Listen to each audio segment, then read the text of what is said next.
मुकाबला news 24 digital माध्यमातील एक विश्वसनीय नाव। मुकाबला न्यूज 24 च्या बातम्या आणि जाहिराती पाहण्यासाठी सबस्क्राइब, लाईक आणि बेल आयकॉनवर क्लिक करा।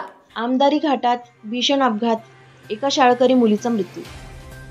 पुसद तालुक्यातील आमदारी घाटात दिनांक 15 जुलै रोजी घाटामध्ये सुसाट वेगाने येणाऱ्या ट्रकवरील चालकाचे नियंत्रण सुटल्याने रस्त्याच्या कडेला असलेल्या घरात व शाळेत ट्रक घुसल्याने शाळकरी मुलीचा मृत्यू झाल्याची विदारक घटना 15 जुलै रोजी घडली।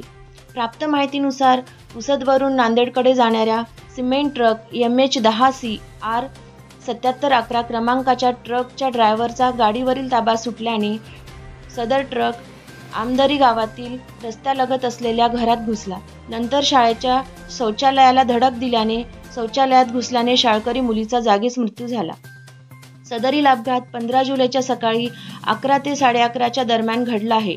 या अपघातामध्ये शाळेचा संडास आणि बाथरूम पूर्णतः पडला आहे। सायंकाळी मुलीचे आईवडील शेतातून घरी आले असता शाळेतून मुलगी का आली नाही तेव्हा तपास केला असता शाळेच्या स्लॅबखाली मुलगी दबून पडलेली होती।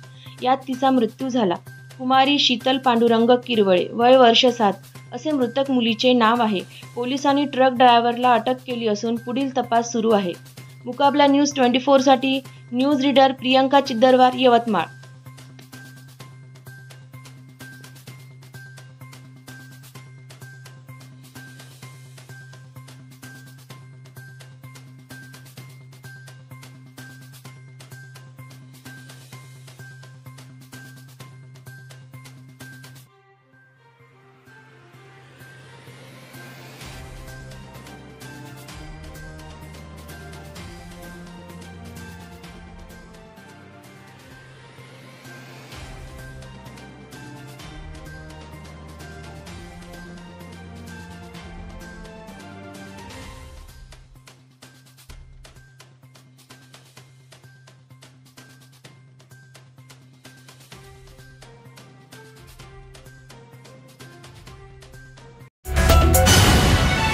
मुकाबला न्यूज 24 डिजिटल माध्यमातील एक विश्वसनीय नाव।